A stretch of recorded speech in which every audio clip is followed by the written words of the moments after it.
내가 이런 사람을 위하여 자랑하겠으나 나를 위하여는 약한 것들 외에 자랑하지 아니하리라.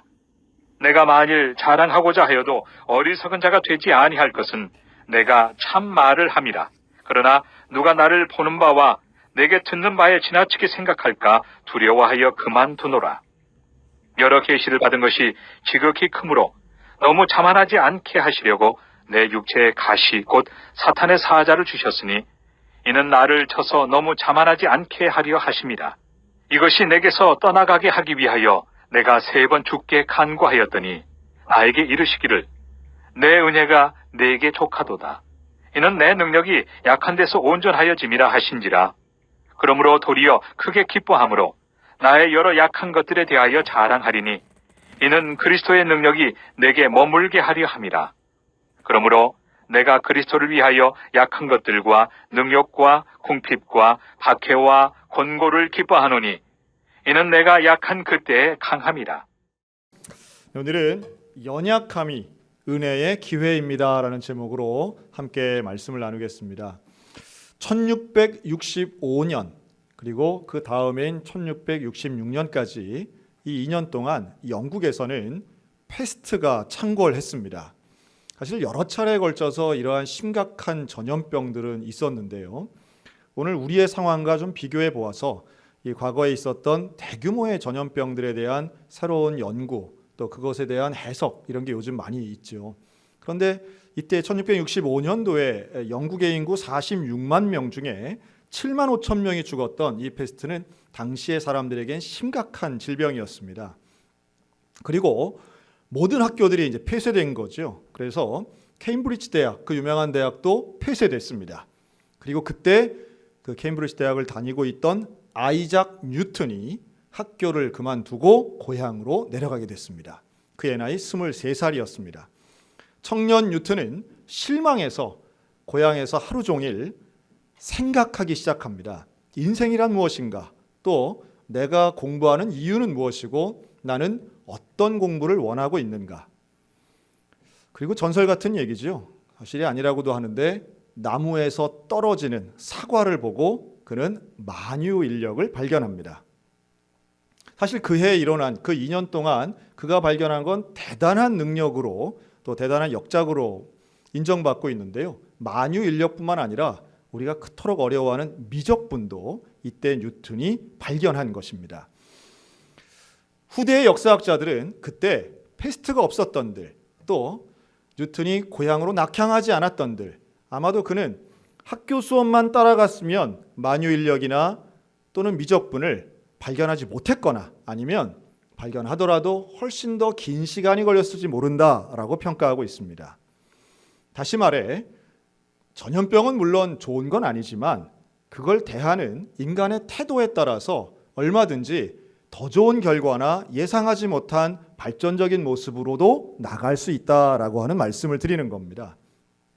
우리들에게 문제는 언제나 어려워 보이고 심각해 보이고 부정적으로 보일 때가 있습니다. 하지만 그 문제의 이면에는 문제 때문에 내가 절망하고 아무것도 안 하고 실족하는 게 아니라 그 안에서 내가 무엇을 할 수 있나, 진짜 내가 원하는 건 무엇이고 내가 이것을 통해서 어떤 일을 할 수 있을까라는 고민과 실행을 통해 인간은 놀라운 결과를 볼 수도 있다라고 하는 겁니다. 5년 전인 2015년도에 SBS의 방송에서 나왔던 영재 발굴단이라는 프로그램이 있습니다. 지금도 그 프로그램은 상영을 하는데요. 이 영재 발굴단에 나왔던 8살짜리 어린이 신희웅 어린이를 소개하려고 합니다. 물론 거기에는 아주 정말 신기한 영재들이 많이 나옵니다. 대단한 어린이들이죠. 사람의 능력이 참 대단하다 생각이 드는데 이 당시에 8살 신희웅 어린이는 과학 영재로 나왔습니다. 어떤 능력이 있었냐 하면 고등학교 수준의 화학책을 보는 거예요. 아니 아예 대학교 교과서까지도 줄줄 외우고 이해하지 않으면 설명할 수 없는 내용들을 말하는 겁니다. 여러분 뭐 중학교 때 뭐 물리 시간에 배운 화학 그 원소표 있죠. 원소 뭐 나트륨 이러면 Na, 뭐 철, 뭐 칼슘 이러면 그 뭐 Fe 이런 거 막 외웠던 기억이 나는데 이 8살 어린이가 이걸 줄줄 외우는 건 물론이고 화학 방정식까지 막 만들어내는 거예요. 또 그 또래 아이들이 공룡 되게 좋아하는데 뭐 기껏해야 뭐 주라기 시대에 티라노사우루스 이런 얘기할 어린이들 수준인데 얘는 선캄프 이야기를 얘기하고 공룡도 어디서 듣도 보도 못한 것들을 줄줄줄 꿰는 거예요. 야, 참 똑똑하네. 또 뭐 암기력 좋은 애 하나 방송에서 띄우네. 저는 그런 마음을 가지고 보고 있었습니다. 그런데 이 희웅이가 이런 특별한 능력을 가지게 된 이유를 설명하는 배경 중에 부모님이 나오는 거죠. 되게 그런 가정에 이제 부모님들의 역할이 큽니다. 그런데 부모님이 나온 젊은 부모예요. 이 엄마 아빠가 나오는데 두 사람 다 청각 장애인인 겁니다. 듣지 못하는 거죠. 후천적인 노력을 통해서 말은 조금 하는 정도시더라고요. 그 되게 청각 장애인 분들이 듣지는 못해도 발성기관은 사용할 수는 있지만 듣지 못하기 때문에 되게 말을 못하는 경우들이 많은데 이분이 이제 훈련을 통해서 어눌하지만 아주 말을 잘 알아듣지 못하는 정도지만 어쨌든 하시는 정도예요. 그런데 이 부모가 희웅이를 대하는 태도가 집중적으로 조명된 겁니다. 희웅이는 정상적으로 이제 말을 잘하죠. 근데 그 말을 하는데 부모가 이 자기 아들의 말을 알아듣기 위해서 사용하는 방법이 희웅이의 입모양을 읽으려고 집중해서 보는 거예요. 이게 쉽지 않죠. 아마도 제가 소리는 안 내고 입모양만 한다고 할 때 여러분 설교 알아듣겠습니까? 그런데 이 부모님이 희웅이의 말을 알아듣기 위해서 두 사람 다 초집중으로 희웅이를 보는 거예요. 그럼 얘는 신이 나가지고 공룡을 설명하고 또박또박 설명합니다. 과학을 설명하고 읽은 책의 내용을 설명하는데 이 엄마가 그거를 집중해서 보면서 듣지 못하는 보면서 뭐라고 하느냐 하면 아 그렇구나. 대단하네. 야, 또 알게 됐네. 희웅이를 통해 우리가 또 배웠네. 어눌하지만 이 엄마 아빠가 그런 얘기를 하는 거예요. 제작진이 이 부모를 데리고 병원에 갑니다. 병원에 가서 이 심리 테스트와 검사를 보는데요. 그 검사 내용이 놀랍게도 안정적 지지 표현에 대한 검사를 했어요. 그랬더니 자기 자녀를 대하는 태도인데 지지 표현이 몇 점이 나왔냐면 100점 만점에 이 엄마가 100점이 나온 거예요. 이 의사 선생님이 깜짝 놀라는 거예요. 자기가 100점 나오는 사람 처음 봤다는 거예요. 그런데 그 다음 말이 저는 더 충격적이었습니다. 더 놀라운 건 이 아버지가 95점이 나온 거예요. 그러면서 간혹 100점까지는 아니더라도 어머니들 중에는 높은 점수를 받는 분들이 제법 있는데 아버지 95점이라는 건 듣기도 처음 들었다는 거예요. 그러면서 뭐라고 하느냐 하면 8살짜리 소년이 영재인 줄 알았는데 부모님이 능력자라는 거예요. 모든 교육 전문가들이 하는 이야기, 자녀의 말을 잘 들어줘라, 자녀를 지지해줘라, 자녀를 믿어줘라 라고 하지만 실제로 그걸 이 부모같이 실천한 사람 처음 본다는 거예요. 그런데 이 부모님들은 뭐라고 하느냐 하면 우리는 장애가 있기 때문에 좋은 거 줄 수 없고 가난하기 때문에 더 많이 베풀어 줄 수 없고 우리가 배운 게 짧아서 가르쳐 줄 수 없어서 할 줄 아는 게 별로 없고 줄 수 있는 게 별로 없어서 우리는 희웅이 말을 들어준 것뿐입니다. 그런데 그것이 최고의 교육 방법이었다는 거죠. 집중해서 들어주는 부모에게 더 많은 걸 가르쳐주고 싶은 희웅의 욕심은 더 많은 책을 읽게 되고 그것을 더 잘 전하게 하다 보니까 그에게는 전달력이 생기고 어휘가 늘어나고 전달하는 능력이 또박또박해졌다는 거예요. 자, 그리고 5년이 지났습니다. 정확하게 4년 지나서 작년에 2019년도에 이 영재발굴단 제작팀이 희웅이를 다시 찾아요. 그래서 어디로 데려가느냐 하면 미국에 있는 UCLA 대학으로 데려갑니다. 그 대학에는 우리 한인으로서 아주 유명한 로봇공학자죠. 데니스 홍 박사가 있는 그 연구 클래스에 이 희웅이를 데려가는 거예요. 12살이 된 소년 신희웅 어린이는 거기에 가서 그토록 원했던 미국의 그 큰 대학과 좋은 시설과 유명한 석학들을 만나게 됩니다. 그 자리에서 희웅이가 발표를 하는데요. 자기에겐 꿈이 있다는 거예요. 자기가 정말 하고 싶은 게 있다는 거예요. 뭘 하고 싶으냐 하면 우리 엄마 아빠와 같이 들을 수 없는 사람들을 위해서 특수한 안경을 만드는 거죠. 이 안경에 카메라가 달렸어요. 그래서 상대방이 어떤 나라 사람이건 말을 하면 그 입모양을 카메라가 잡아서 글래스에 글자가 새겨져서 통역하는 인공지능을 만들고 싶다고 말하는 거예요. 여러분, 그 자리에 있던 그 UCLA 석학들이 박수를 치는 거예요. 뭐가 그 어린이에게 목적을 줬을까요? 그 어린이에게 모두의 공감을 불러일으키, 지극히 개인적인 이야기이지만 세계적인 공감을 일으킬 수 있었던 것은 놀랍게도 부모의 연약함이었다라고 하는 겁니다. 부모의 연약함은 이 아이에게는 학습의 목표고 목적이고 길을 터주는 역할을 했다는 거죠. 역설적이지 않습니까? 우리는 환경을 잘 만들어주면, 우리는 그걸 위해서 돈을 벌어야 되니까 아이와 함께하는 시간보다는 돈 버는 시간, 그래야 아이를 잘 키울 수 있다고 생각했지만 오히려 돈이 없고 배운 게 없고 능력이 없는 부모를 통해 오히려 아이가 더 잘 자랄 수도 있다라고 하는, 물론 모든 아이에게 다 적용되겠느냐라고 질문한다면 뭐 그렇지 않을 수도 있겠죠. 하지만 희웅의 예는 분명히 우리에게, 부모된 우리에게는 또 다른 측면의 반성과 고백을 하게 만드는 거죠. 여러분, 세상엔 모든 이면이 있습니다. 세상 게 다 나쁘고 다 좋지 않아요. 좋은 게 있으면 또 안 좋은 면이 있고요. 안 좋아 보여도 또 좋은 면이 있습니다.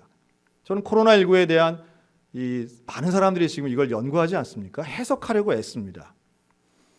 전염병이 분명히 좋은 건 아니지요. 하지만 코로나19 영향이 다 나쁜 것도 아니더라고요. 지금 중국이나 캘리포니아에서는 하늘이 맑아졌답니다. 대기오염이 사라졌다고 그러죠. 사람들이 움직이지 않고 자동차를 이용하지 않고 공장이 멈춰서니까 오염이 사라지고 오히려 역설적이게도 자연의 생명을 살리는 일들을 한다는 거예요. 또 있습니다. 전 세계에서 가장 위험하고 가장 살인이 많이 일어났던 시리아라는 나라가 있습니다. 시리아는 지금 20년째 내전을 하고 있는 나라인데요. 코로나19 때문에 내전이 중단됐습니다. 살인이 멈춰졌어요. 가해자들도 전염병이 무서운 거예요. 놀랍지 않습니까? 오히려 평화로운 나라는 지금 난리가 났는데요. 전쟁 중인 나라들은 평화를 찾았어요. 참 역설적인 상황입니다.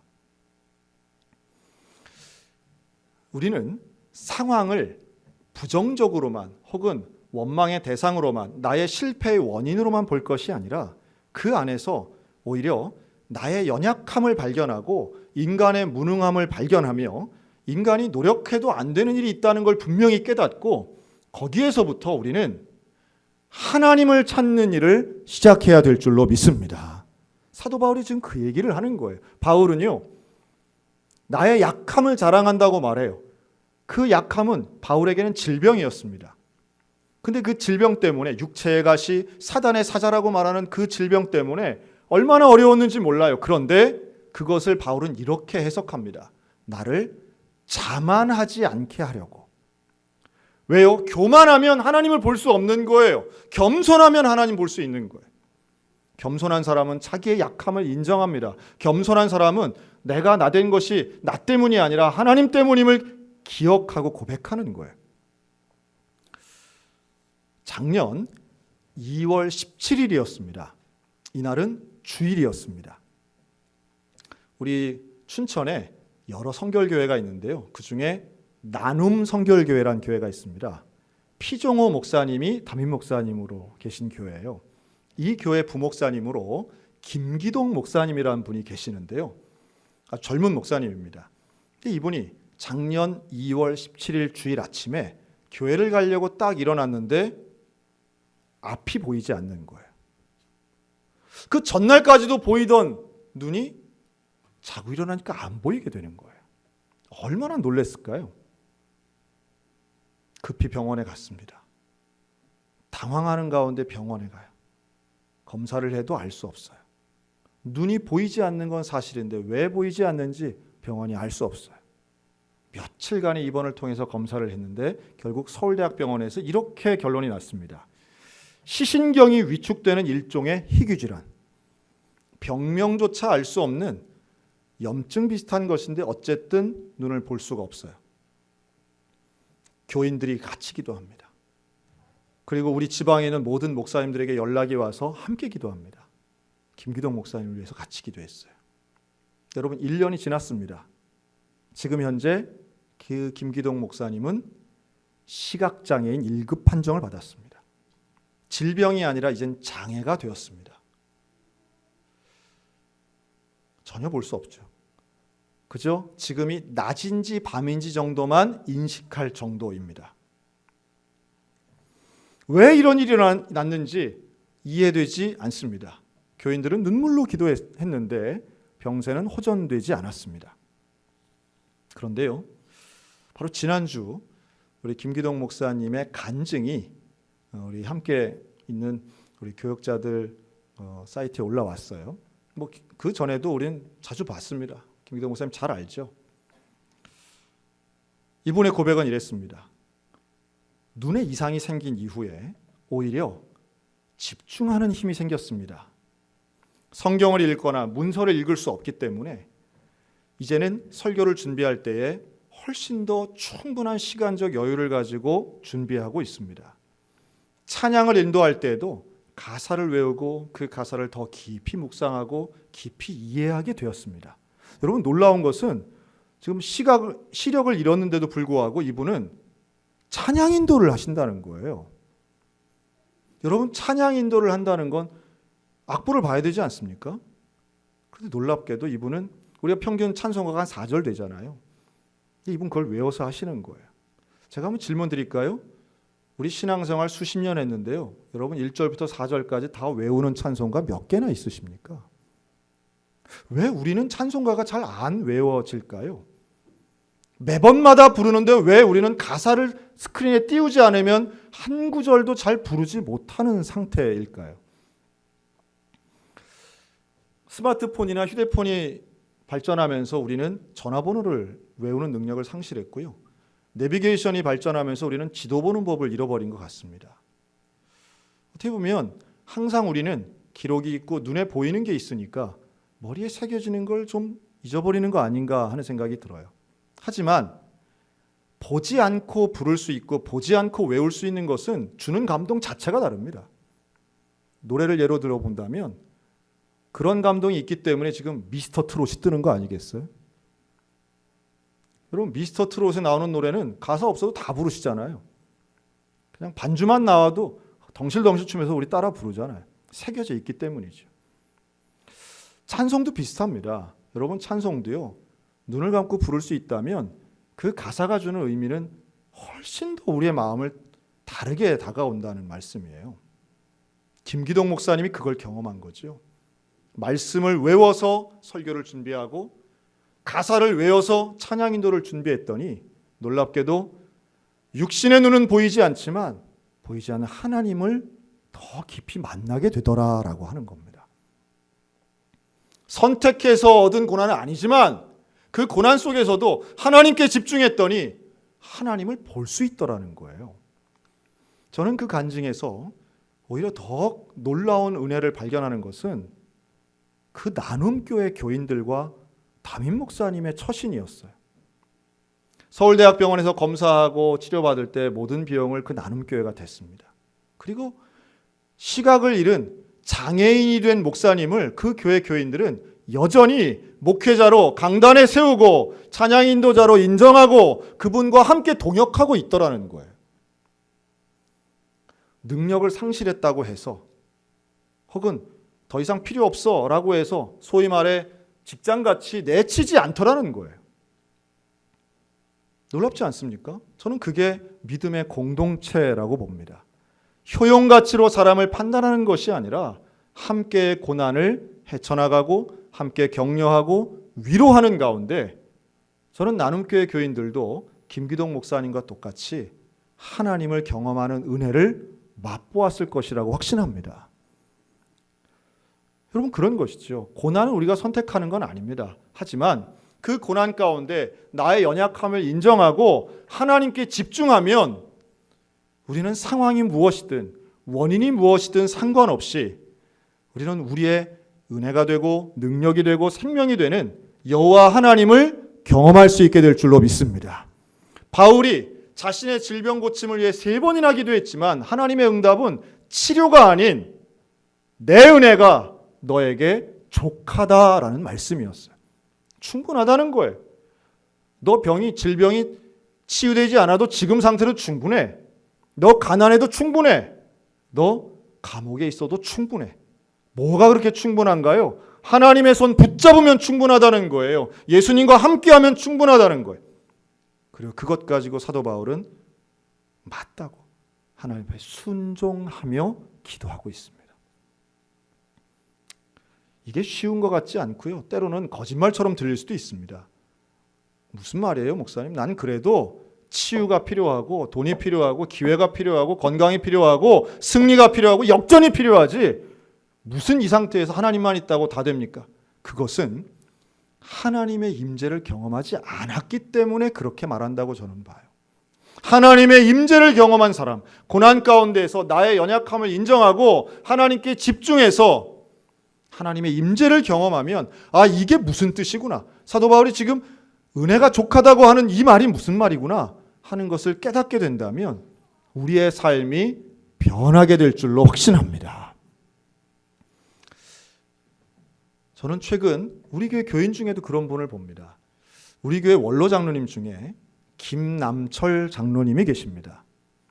여러분, 김남철 장로님은 제가 소양교회 오기 이전에 암 판정을 받으신 암 환자세요.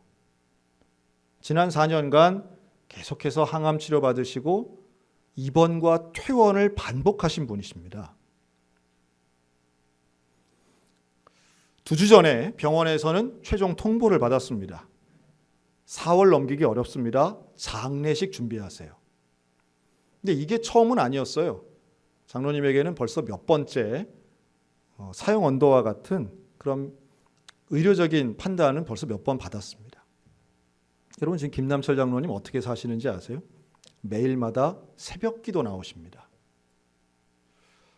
새벽 기도를 나오셔서 항암 치료 때문에 머리가 없으시고 또 이전보다 훨씬 쇠약해지시긴 하셨지만 새벽에 나오셔서 무릎을 꿇고 하나님 앞에 온 힘을 다해서 내가 갖고 있는 모든 에너지를 집중해서 기도하시는 그 장로님의 모습은요, 예배를 인도하는 저로서는 그 모습 자체가 너무 감동적이에요. 그리고 또 한편으론 목사인 제가 너무 부럽다라는 생각이 들 정도로 하나님을 경험하고 계세요. 장로님의 기도는 내 병을 고쳐주세요가 아니에요. 뭘 달라고 하는 간구의 기도가 아니에요. 하나님 한 분만을 원하는 기도예요. 하나님을 만나는 기도죠. 이미 나가 받은 은혜가 충분합니다. 살든지 죽든지 난 다 주님의 것입니다. 그러면서 기도하시는 장로님의 그 기도의 모습은 마지막까지 우리 그리스도인이 어떤 기도를 하고 어떤 모습을 해야 되는가에 대한 저로서는 일종의 정답지를 보는 느낌이었습니다. 나의 연약함을 자랑하는 사람은 여호와 하나님께 집중하는 것이고요. 하나님께 집중하는 사람에게 주시는 그 하나님의 은혜는 오히려 연약함을 고백하는 사람에게 주시는 특별한 은총이라는 거죠. 오늘 우리들이 경험하고 있는 연약함의 모습들이 있습니다. 인생이 내 뜻대로 잘 안 됩니다. 사업도, 자식도, 건강도, 때로는 내 감정 자체도 내 뜻대로 잘 조정이 안 됩니다. 여러분, 그때에 나의 연약함을 인정하셨으면 좋겠습니다. 하나님 앞에 내 연약함을 그대로 고백하는 거예요. 그걸 사도 바울은 자랑한다고 표현하는 거죠. 그 자랑은 인정하는 거예요. 하나님께 고백하는 거예요. 내가 이렇게 무능합니다. 내가 정말 아무것도 아닙니다. 그런데요, 거기서 끝나는 게 아니고 그걸 통해 하나님을 보는 거예요. 그걸 통해 예수님을 만나는 거예요. 그 연약함의 가장 하이라이트 장면은요, 십자가에 달리신 예수님 아니겠습니까? 십자가에서 돌아가시는 예수님 모습은 가장 연약해 보입니다. 하지만 그건 가장 위대한 장면이기도 합니다. 오늘 우리들에게 나의 연약함을 고백하는 우리에게 십자가의 예수님, 그 부활하신 예수님 나와 함께 하시는 줄로 믿습니다.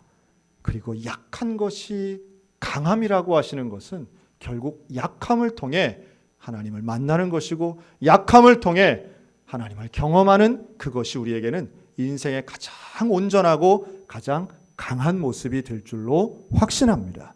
우리 주님 앞에 오늘도 나의 약함을 고백하며 주님의 손을 꼭 붙잡고 평생토록 온전한 복음의 사람들, 믿음의 성도들 다 되시기를 우리 주님의 이름으로 축원합니다.